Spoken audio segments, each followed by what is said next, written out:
Hi, I'm Dr. Ari Tuckman. I'm a psychologist and contributor to Attitude Magazine, a resource for adults and children with ADHD.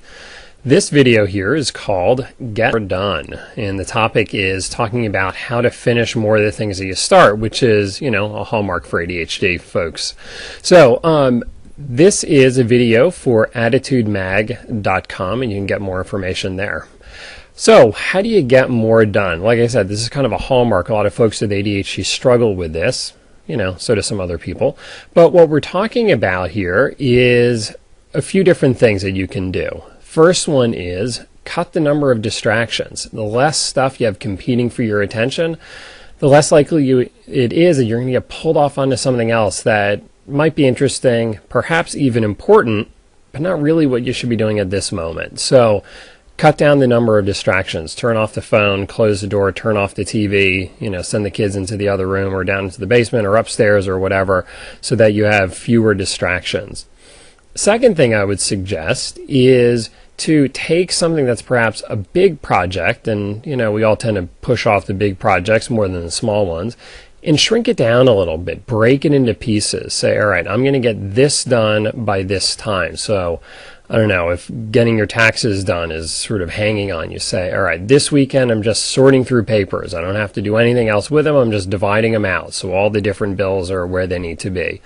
That perhaps feels less onerous, and therefore you're more likely to do it, rather than saying, I'm going to, go soup to nuts on the entire tax return, which is an awful process. So, break it into some small intermediate steps so it's easier to get going on them sooner. Then the final thing I would say is, put a reward at the end. And by reward, it doesn't necessarily mean, you get $1,000 to go spend on whatever you want, but maybe just, something more interesting than the thing that you have to do. So, once I do this, then I can go ahead and allow myself to go do that. We do this with kids all the time, and there's a reason. It works well. So do it for yourself as well. I hope these tips are helpful, and as always, check out attitudemag.com for other good ideas for folks with ADHD. Bye.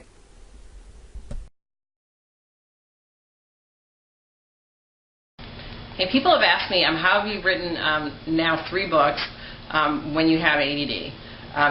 There are a couple of things that help me. One is that I really enjoy writing. I have a real passion for it, so that helps. I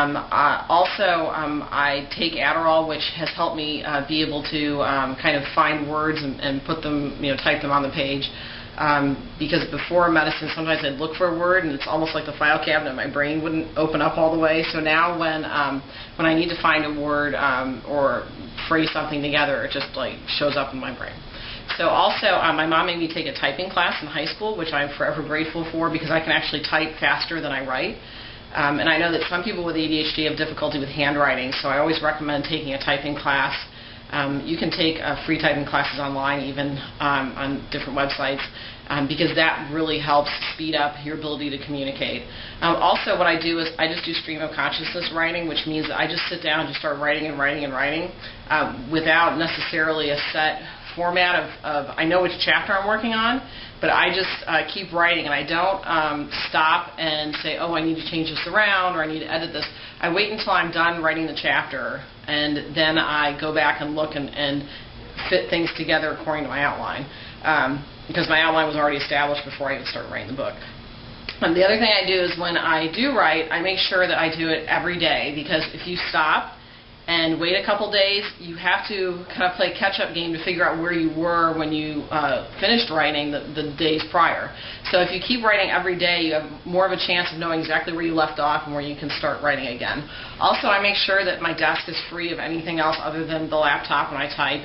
I also make sure that I'm in a quiet area. Some people need to play some music in the background. Sometimes that helps.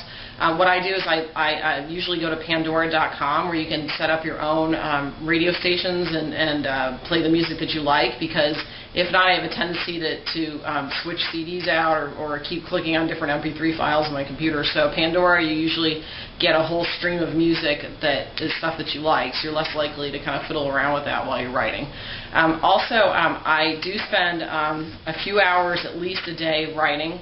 And when you really find something you like, the time just flies by, so it doesn't even feel like it's a few hours. And I almost kind of get into kind of a zone, I guess, where I'm writing and I just keep writing and writing and writing, and it's just naturally just going onto the page. So I think, again, if you find something you really love to do, you kind of get in that zone, and time just flies by. So again, the things I do is I take medication. I just have a natural love for writing. I do stream of consciousness writing, where I just write everything out without editing it. I go back and edit it afterwards. I find a quiet location. And so I think those are the things that really help. Now, granted, not all these things work the same for everybody, so you just kind of have to pick and choose which methods work for you. But if you really enjoy writing, it comes naturally to you, and you can always, if you feel like you're not strong at editing or strong at spelling or grammar, you can always have somebody check it over for you. And spell check, and grammar check is a beautiful thing, but it doesn't always catch stuff. So you always want to have somebody else look over it for you. So again, that's how I write while I have ADD.